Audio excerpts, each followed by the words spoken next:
Listen to the vibes. The views and opinions of our guests may not necessarily reflect those of the host or the Vibes Broadcast Network. Listener discretion is advised.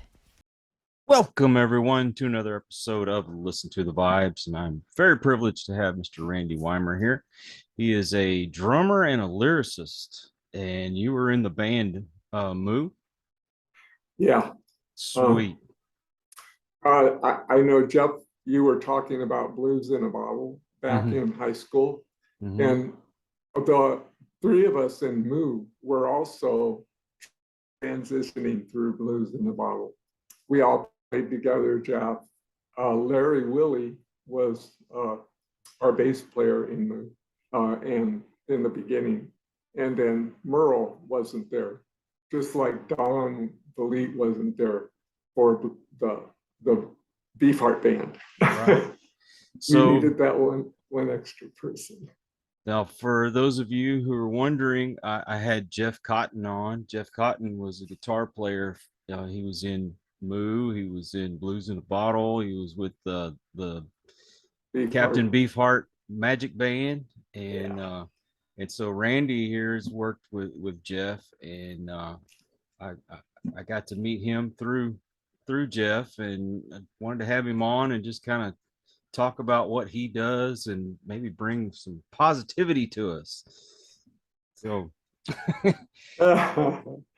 well, there's nothing more positive than the one who is loved, and I subscribe.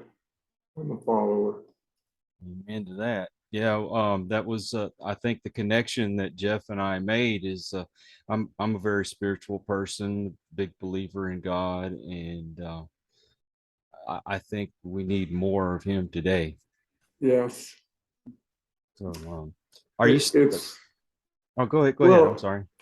Well, I was going to say it's really interesting how a germ, quote unquote, brought our world to its knees, if you will. And yet the influence of something, and I'm a believer that the thing that's unseen in the direction of law and order, like the cosmos, of the ministers of light, astronomers, can predict the future every day.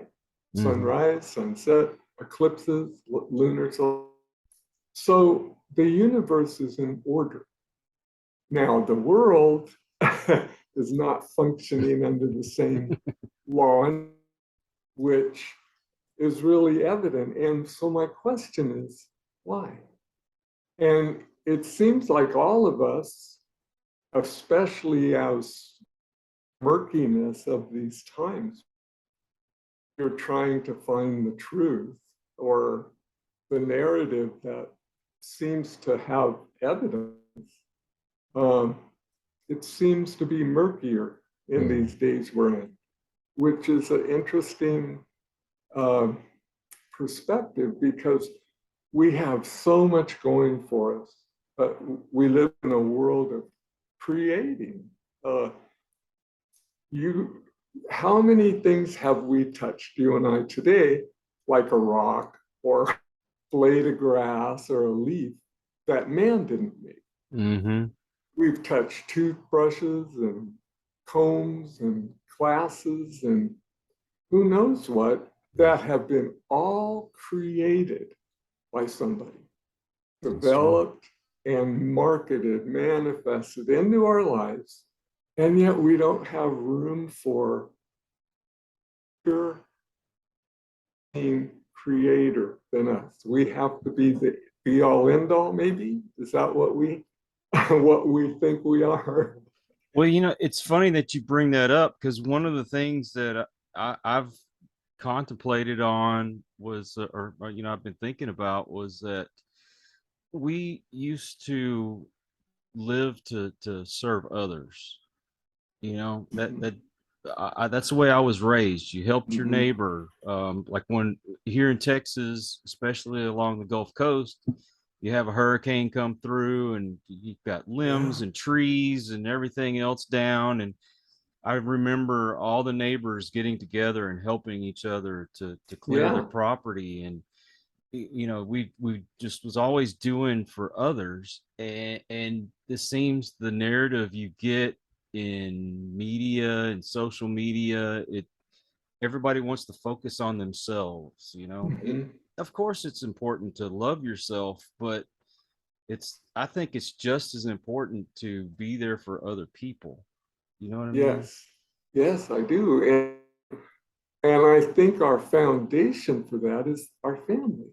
Mm-hmm. This is what we learned at the young age, because our parents and uncle, those around us, they understood uh, being being able to uh, render aid is it's a big important deal. Whatever that looks like, it could be CPR if someone's having a problem, Yeah. rendering aid.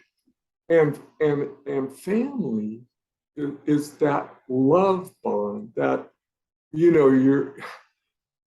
can be the behaved person in front of your family and they're not going to kick you out usually. It Right. depends on how long that behavior goes on, but family has the ability to live, forgive, and love again, Yeah. because we know we're faulty and Yeah. our emotions get in the way, our words trip us up.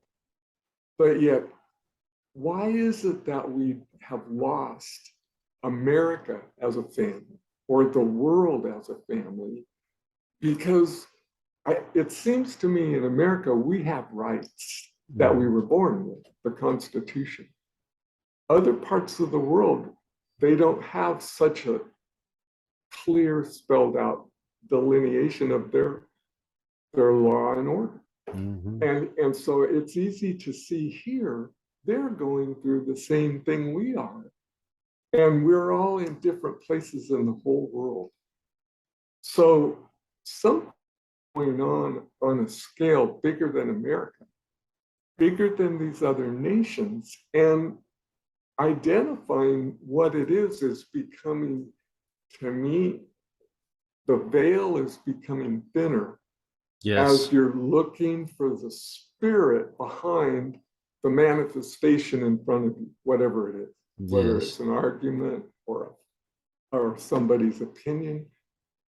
It's becoming easier to see the spirit behind the motivation, if you will, in Mm-hmm. my opinion. And you say you notice that too. Oh, yeah. Um, Used to, our validation came from within, and it also came from God. That's where I Yeah. felt like you strive to be closer and to be more like God, and you got your validation from Him. But people are seeking validation from others where they don't need to be. Another problem in America, we've gotten to where everything is right there in front of you. All you got to do is ask for it and boom, it's there. Yeah. You get on your phone or on your computer and you order something, and either in a few hours or the next day it's at your doorstep. Or you want your food, and boom, somebody's there at your door with your food or your groceries or what have you. And kids, they don't want for anything. They've got their phones and computers and video games and all that stuff at the just at the, it's almost like it's expected to be given to them. Yeah. And Yeah. so you really don't have anything to worry about. So what happens is these kids are starting to make stuff up to worry about. Mhm. You know what I mean? You used to, you actually had to fight for a cause back in the day, whether it was, let's take the Vietnam War, for instance. Uh-huh. Wanted to bring your soldiers back home and you didn't want that war. You know, um, I have family members who are gay and they had to fight for their rights and things like that. And you know, that you had people of color who were fighting for rights, and now everything is there.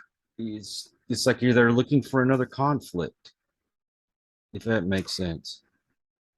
Yeah, chaos breeds chaos. Mm-hmm. It doesn't breed perfection. This world is, if we think we can straighten this out by ourselves, then this is the proof right here. Can we? I Does think it you look like we can? I don't think you can do anything without God, and look for the push to invalidate God or to make him, you know, this myth in the sky like he's Santa Claus or something. I think that's the problem we're having. That's my personal Well, belief. yeah, and I totally agree with you. And yet, look at electronics. Here we're able to communicate Mm-hmm. state to state. If I was in Europe, we could do this. So when you think of a one who is love, I believe that's the name of this person we're talking about is love. That's who he is. It's not just a moniker, but it's love is he's the source. This Exactly. one who is love. And and so we give attributes, omnipotence, omnipresence, um, omnipotent, omnipotence. I think I said that. Anyway, there's three of them, and we we realize that it's all powerful, everywhere present, all knowing. Well, the internet is giving us ability to see things no other people group in the world that at least I know of, in our generation, we're able to be everywhere at the same time as Mm-hmm. long as there's a connection. Mm-hmm. And so it's like our hearts are, we share the blood of mankind, one human race. There's not, chaos likes to divide. And there's a human race, that's it. We're all blood brothers. Everybody. Yes, we There's are. no one who's not if you have a belly button. Now that's a determining factor of any Audi, I don't know, but it's like that's how we got here. We were born here, Mm-hmm. and therefore we're brethren. We are brethren. Now, the world teaches us to go after each other. Are you vaccinated? No. Are you whatever? Then it's like, are you white? Are you black? Are you racist? It's like all these things. And what I'm seeing behind the scenes these days that we're in right now, the same global money is behind all of these problems in the world, if you're That's paying right. attention. Yes, it is. Because, here we give faith to a piece of paper called a reserve note, dollar, Mm-hmm. that is not backed by anything except faith. And yet we can't give credibility to a creator. Since we live as creators, we have the gift of creation, creating cars and planes, amazing things, computers. And yet we cannot give credibility to what the fact that every day we are alive. That's We're right. not in control of that life or we wouldn't die. Who wants to die? Yeah. So there's forces bigger than us. Yes. We are subject to gravity. We're subject to light and dark. And yet that means we are subject to who created them. Mm-hmm. And we don't believe we're subjects. We were in charge. And so a mindset, I mean, I never believed in fake news until the last 2 years. Oh yeah, I totally agree. And now I've seen things. The first tip up for me was a laptop. And it was before a major election. Mm-hmm. And I heard about it surfacing, and it was totally squashed into the netherworld. And except for the people that saw it and were looking for more information. And that's where we're at, is how do you know the truth and who has it? Yep. This is part of the shell game of chaos. It hides.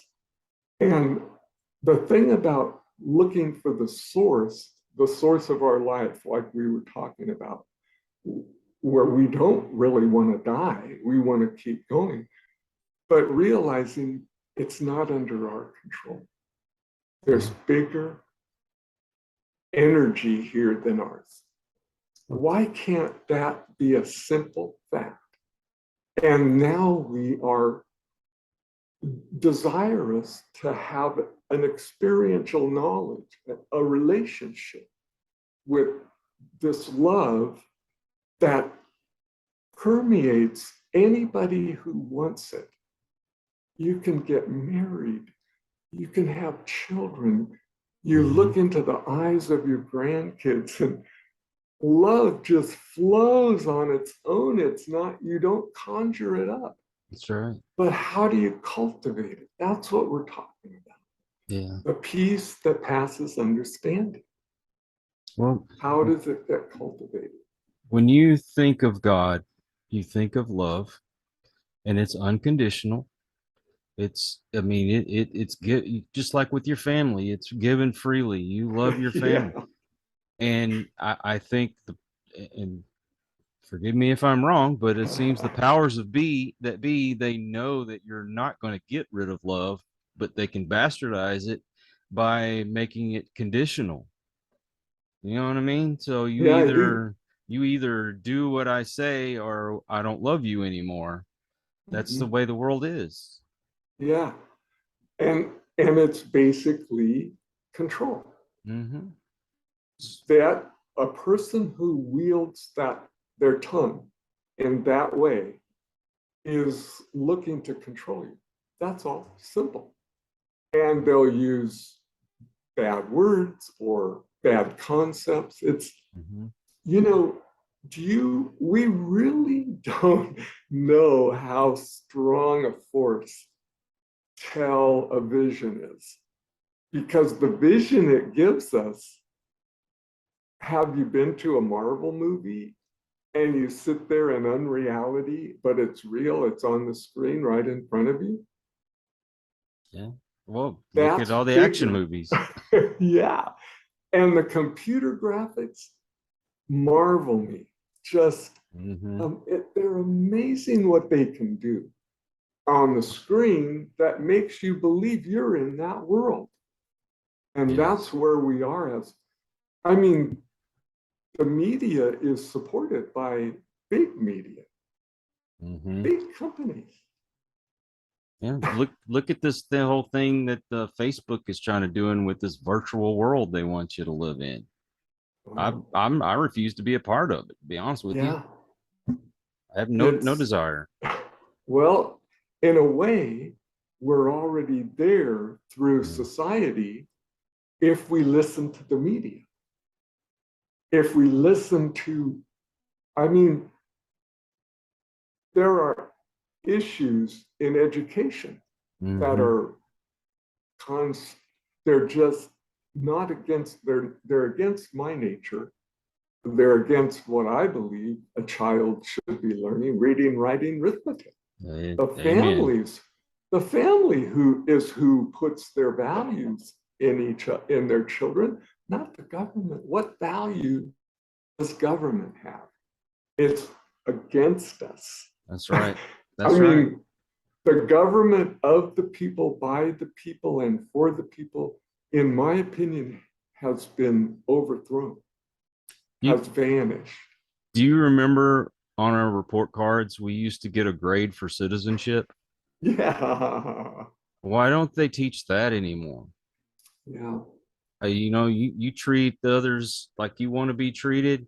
You act properly, you got a good grade in citizenship. And then when you act it up and you hit little Billy over there and during recess, you got a bad grade in citizenship.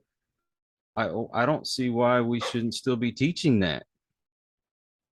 Yeah, because we're not living.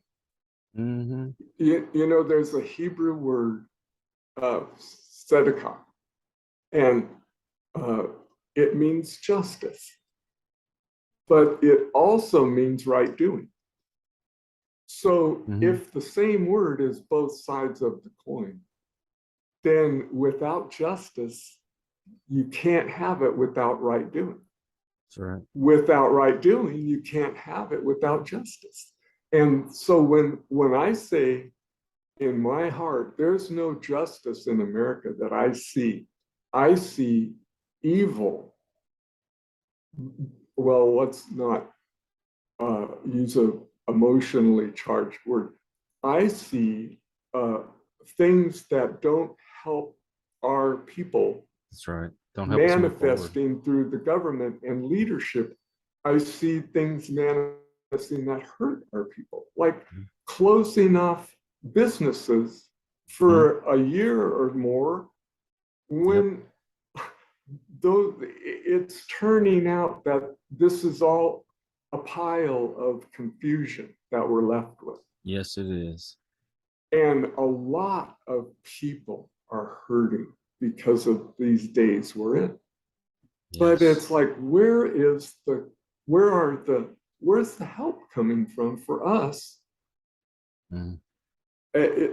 So rather than look at what we're doing wrong, it seems like a simpler way is to look at who's doing right. That's right. That's right. I think we should. Yeah. So where is that? To measure distance, you use a ruler. We need a ruler. We need to measure morality in a way that's understood.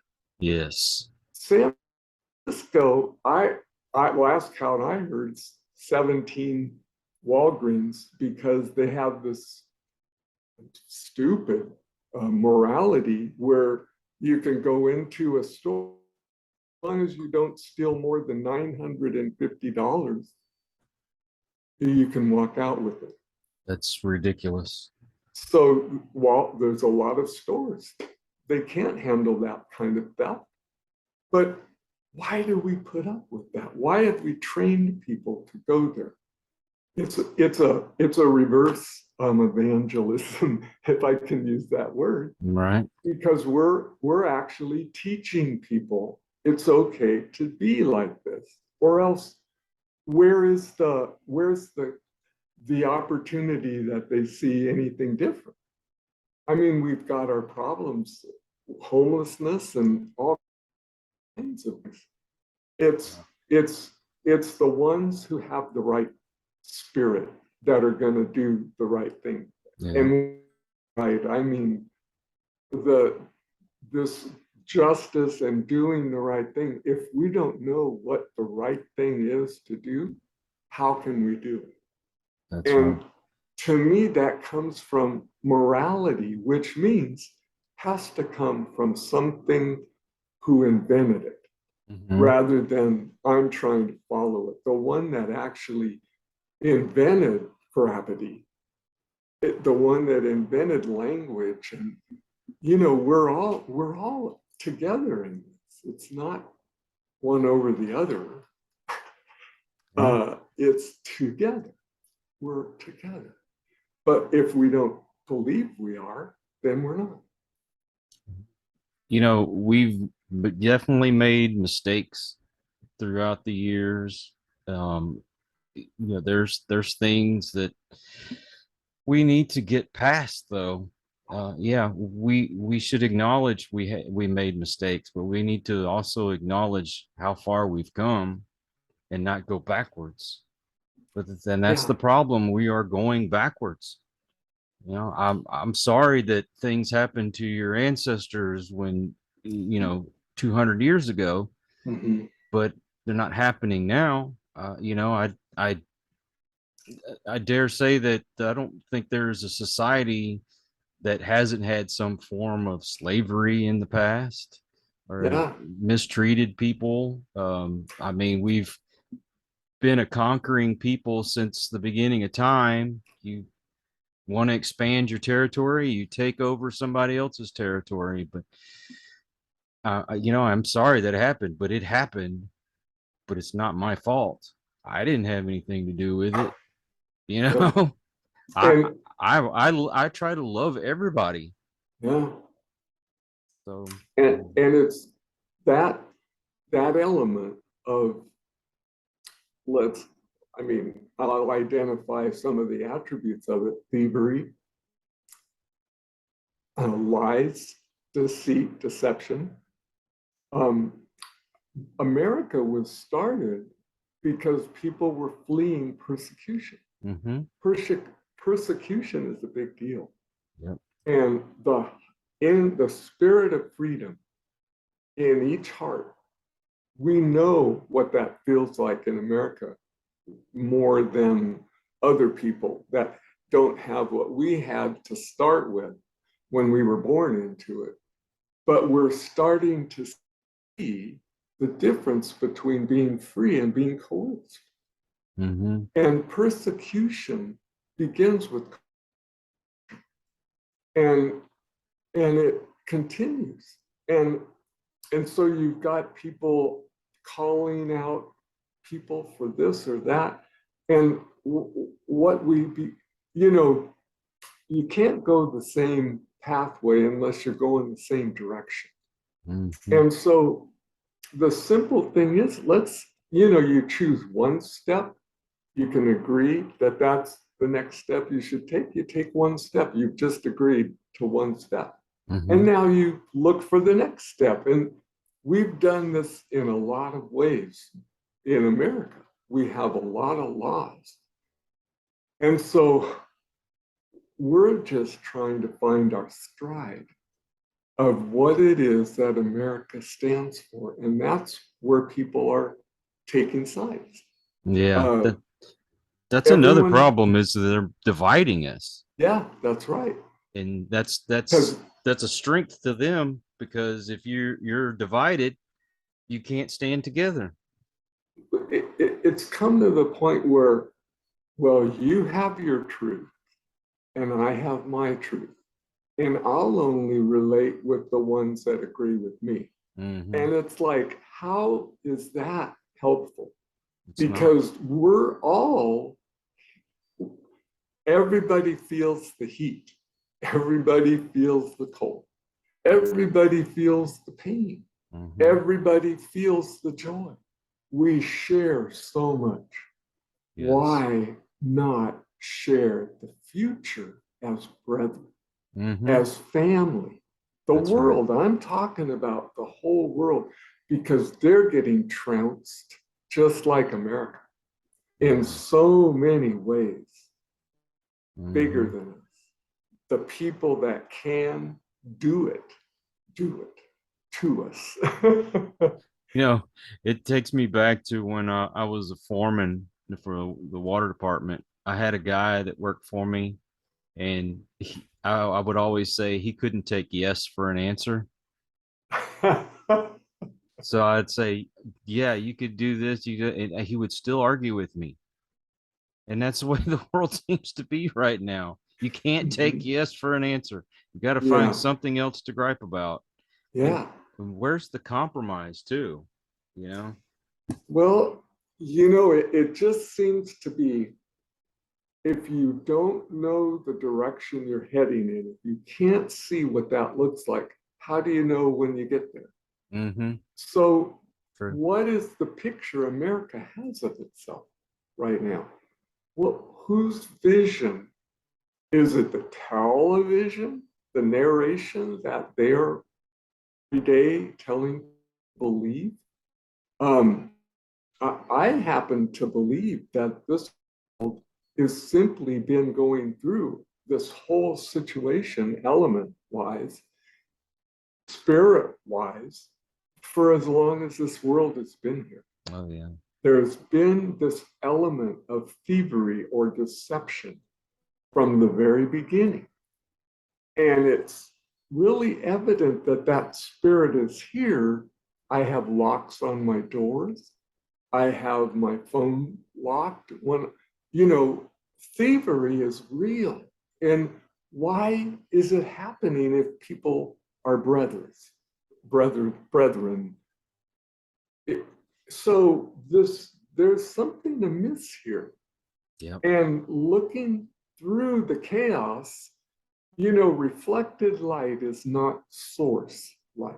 Mm-hmm.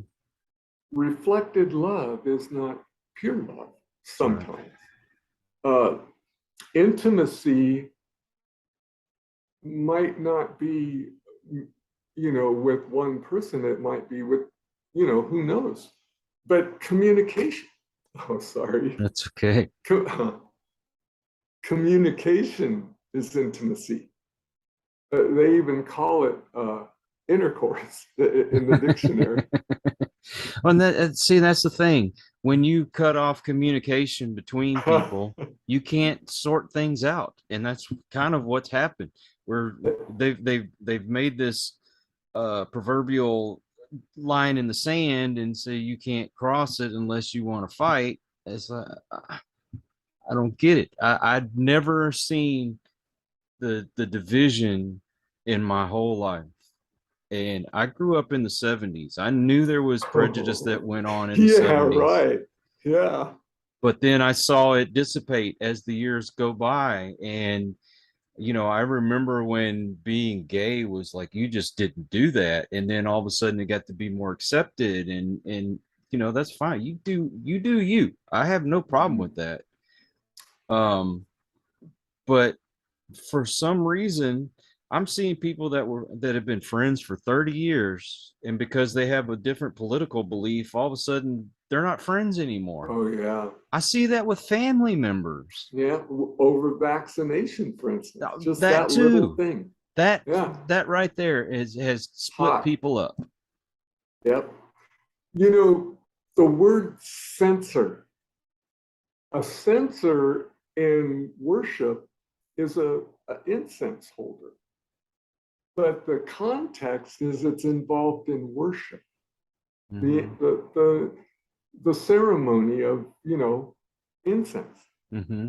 And yet we have censorship, which incenses people because it's not about worship. Mm-hmm. It's not about acknowledging a good. It's about criticizing each other. Mm-hmm. And that kind of censorship, it invokes incensed people because they're not able to speak their piece. It's being cut down. And where is the compassion, passion, the ability to let my heart be heard? These are heart matters. And so, we have to look at new ways to do things. You can't just do them the same way they've been done because that's where we are. Mm-hmm. And so we don't need to change definitions of words as much as the perspective of where we're going. Mm-hmm. What direction do we want to go? And America used to be based on a republic where you vote and your vote is heard and counts. Now that's even suspect.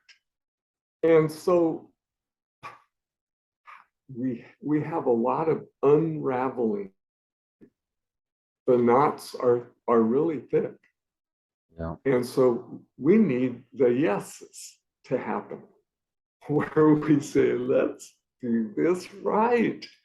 Let's have justice back in our land. This law and order is what science is based on, if you will. If you can't duplicate an experiment and prove that that's really the way it is, then you can't really claim it to be a fact. Yeah. Yeah. Well, I long for those days again where I can just talk to someone and they could have an opposing opinion and we could still walk away as friends. Yeah. It just seems like less and less. Yeah. But I will say this. I think most of it is just the BS that you see in social media. There's a small group that gets on there and shouts the loudest above everyone else. And I don't think it reflects true society, because if you believe social media, you think everybody hates everybody. But if I go to my local Walmart, I can have a conversation with just about anyone, and there's no animosity there whatsoever. Yeah. We took a trip back to Houston to see the family, and we went into a grocery store, and there was an older lady there.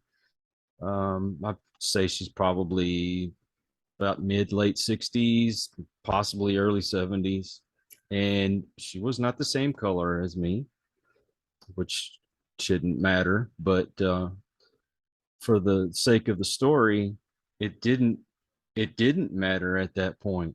She was looking for something, and we found out that we were both diabetic, that we were both eating low carbs and no low sugar and all that stuff. And I was giving her suggestions of different products or different foods that she could replace other foods with. And she was telling me what she had found. And then we ended up in the same line as we were checking out. And then found out that we both like to garden and grow our own vegetables and stuff. And we started talking about that. That was two people found a common ground and had a conversation. Nothing else was a factor in the conversation. She could care less that I'm a white boy, and I could care less that she was a black lady. It just didn't matter. Yeah. And I think more people are like that, but they don't get the spotlight like the controversial people do. Yeah. And you met each other over meeting your needs. Mm-hmm. Same, we all need gasoline and food and lodging. Those are they're necessities. I mean, if you don't have them, you really know the difference. Mm-hmm. And so we have a lot of reasons to become affectionately connected in our hearts, because connection is really the whole thing about the one who is loved. The portal is your heart. Mm-hmm. It's not your brain.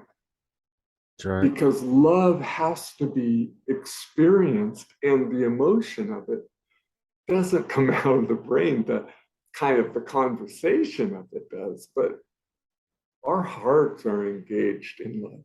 Yes. Fully engaged. When you fall in love with someone, you can't stop about it. You can't stop talking about it. I know, that's right. And that's love that gives. See, true love costs something to give it. If it doesn't cost the one giving it, it's not as real as it could be if there was a cost in it. And maybe that's a general statement that doesn't hold up all the way, but what does all the way? It's just that love is sacrificial in a way. Mm-hmm. You want to give your grandson a computer, they're not going to give it to you. You have to buy it. Mm-hmm. Love costs something. If you want to, in a family, someone's saying something that's really ticking you off, well, promote the tick off and kick it off with your own response to let's ramp it up, or you can calm it down with a soft answer or a loving answer that breaks up that agitation. Well, Well, the word of God says to be slow of anger. And Yeah. that's the way we should approach things. And we should also remember to treat others like you want to be treated. Yeah, that's right. So And this, yeah, go ahead. no. Go ahead. Go ahead. Well, I was going to say the word is an important thing because it also says life and death. The power of life and death is in the tongue. Mm-hmm. And you can totally mess a person up with your tongue if you're falsely accusing them, if you're, saying a lie about them, or I experienced there's that. just so much you can do to people with just your tongue. Yep. It And ruined so my ministry. It did? Mm-hmm. You mean a church ministry, or? What it is I used to preach in children's church at my church back in my old hometown, and I had that and a few other ministries that I was a part of, and we had someone that just joined the church. They were still young in their Christianity, and they liked to gossip a lot. And so my fault in it was when this person came to me and started telling me all this gossip, I should have just said, no, I don't want to hear it. Instead, I let them say what they wanted to say, and I left it alone. But apparently somebody else caught wind of the gossip, and then instead of taking responsibility, he said it was me that was doing it. Well, my preacher didn't even listen to me. He just took my ministries away from me, and I tried to keep going. I just took it as it was I guess a test of faith or something, but I got bitter and I left. And those were years that I'll never get back, that I was bitter at the church, and I was bitter at God, and bitter at life in general. So I know what it can do to you. And I call that friendly fire. Just like in a war. When somebody does that to somebody and accuses them, there's somebody that convicts of doing wrong. And there's somebody that convicts of right doing. And there's somebody that convicts that things are not as they seem. And that spirit of conviction is what's important to cultivate. We all have a intuitive voice. We all have a gut feeling. We all have intuition. We all have following our conscience, if you will. Every person has had an experience with some kind of nudge that they called their gut, or another word. Well, what is that? I want to say I actually had an experience with that. That's a story. If it's something to tell in a story, it's about a cell phone. Do you want me to do it? I don't know what our time. No. Go ahead. I'll give you your time. I bought a brand new cell phone, a nice one, and I ended up with a urinary tract infection, not related to the cell phone, but my mom always got them. I didn't know men could get them. I don't even know how. All I know, it was horrible. And in the midst of going through that, I left my phone somewhere. And 5 minutes later, recognized I forgot back for it, and it was gone. This was in San Francisco. So I am freaking out, literally, because I was having so much problem with this UTI. I had my phone on, so I didn't have the hassle opening it, each time I needed. So it was unlocked when this person got it. And so my fear was big. Oh, God help me. I'm in trouble. My passwords, if they do my email, So I tried to get help. No one could help me. So I went back to Ukiah, driving from San Francisco with all this on me. And my voice that I heard, my gut, my intuition, like whatever you want to call conscience, whatever, started talking to me. I'm not in words I could hear, but I could hear that voice. Mhm. And that voice said, "You're going to get your phone back. It's okay." And I said, "Wait a minute, what's going on here? Who's talking?" And he said, "I'm God." And this is just look at me as a 5-year-old kid telling a story, and it might not be quite so. So anyway, you're God? Okay. How do I know that? Because you're going to get your phone back on Tuesday. I said, "Wait a minute, it's Friday. I'm freaking out here, and you're telling me to wait 5 days to get my phone back? Well, thank you that it's coming back, but At the same time. I'm vulnerable. They can take me down."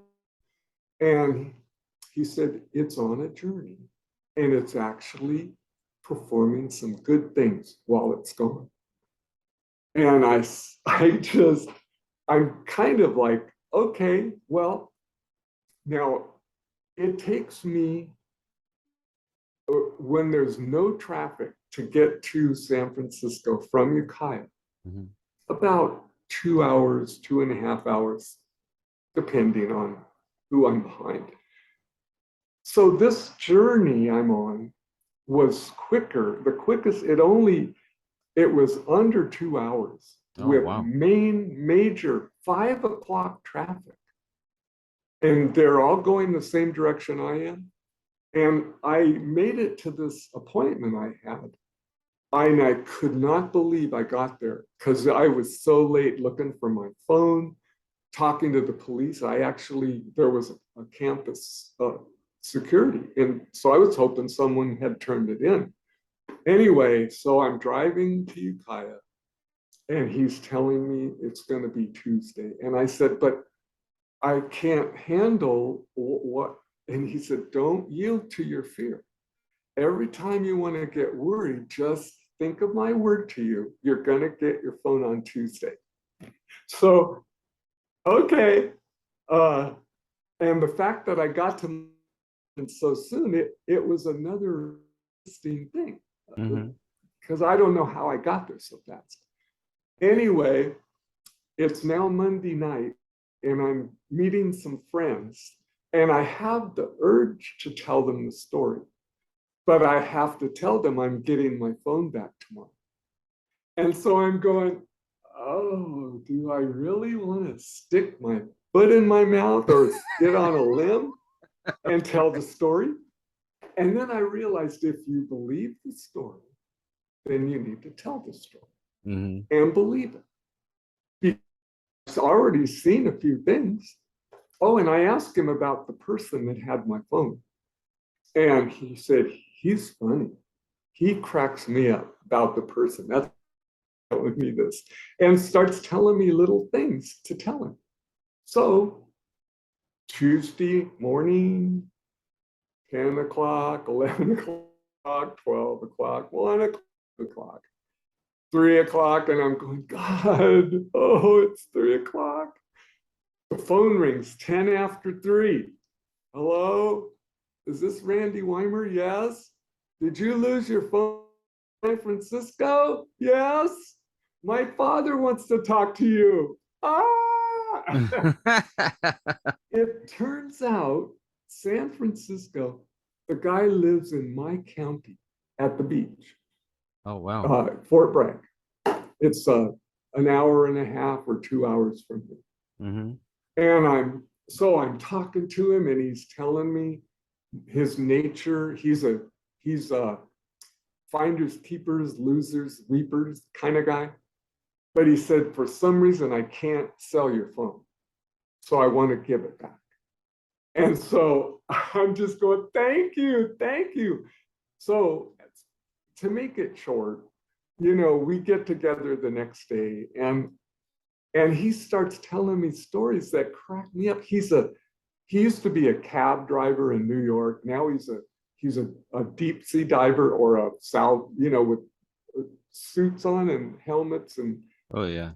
yeah, and so a real salty kind of guy, you know, but yet he's got my phone. So God tells me to give him $100. So I said, well, I want to give you something. He said, well, you know, I was going to ask you for 50. I said, well, you know, I wanted to give you 50, but God said to give you 100 here. And he goes, what? And I said, yeah. And so he started asking me to tell him God stories. So I started telling him some stories that have happened to me, like this telephone. And I took him to breakfast. We had a great time, became friends, like, you know, not knowing, but yet here we are over a phone. So then he starts telling me, you know, my grandson was with me this weekend and he's 8 and he was flying everywhere. And I found that if I would give him your phone and tell him he could have 10 minutes on it, it would calm him down. And I'm going, oh God, my phone with an 8-year-old. So, but hey, the love is costly. And he gave me my phone back. And it was just an amazing thing, just like God said. Wow. So I believe the story is to remind us that we hear him. Mm-hmm. Our Creator is heard in our gut, in our heart, in our inner voice, whatever you want to call it, if we're not talking over it.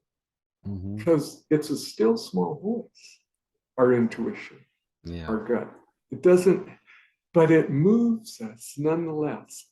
And cultivating that, it's like I have an app on my phone where I can look up Greek and Hebrew words that are used in certain texts. Mm-hmm. And when you're reading on your phone, you're actually calling, if you're seeing into Greek words, not looking at a dictionary to see what that word means, but when you see a word in a text is used in, let's say, 20 different ways, it has 20 different meanings. Mm-hmm. Now that's the backstage pass to the band, because you get to now get into the mindset of how the song was created, if you will, you know? And so you're inside the mind of creation. Wow. That's a phone call away if your book is on your phone.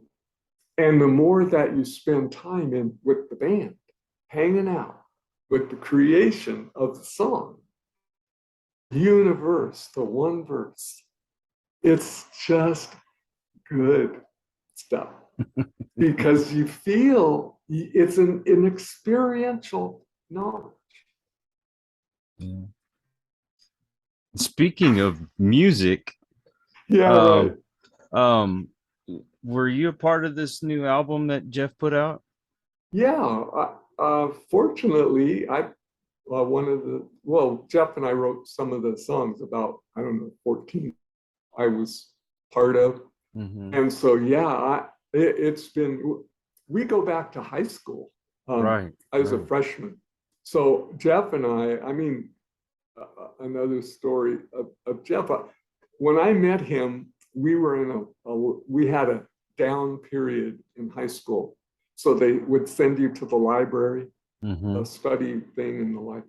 So Jeff was there the same time I was there. So we started sitting and talking real quiet, but learning about each other. Now, he came from the airport, you know, he mentioned that.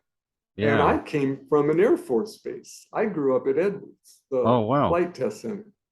And so immediately we were airborne in our our connection. And our life has been like that. We played together, and I hadn't even got my drums yet. I was a brand new freshman at this high school in Lancaster, and I wanted to play drums, and I told him that. He was already playing guitar. He said, "Well, if you get a set of drums, I'll play with you."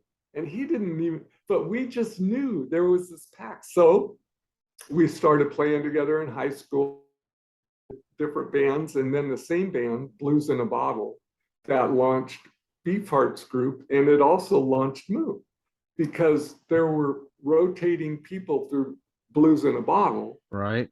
And so Larry Willie, who was the bass player on the first album, and Jeff and me were in Blues in a Bottle together, while also John French had already left.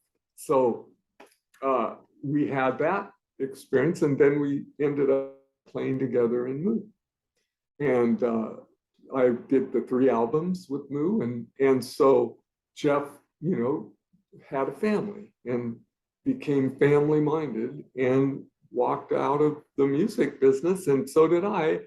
I've had arthritis in my whole life, and I just thought, okay, well, so much for that. And then we started getting back together when his family situation changed, and he lost Erna. And so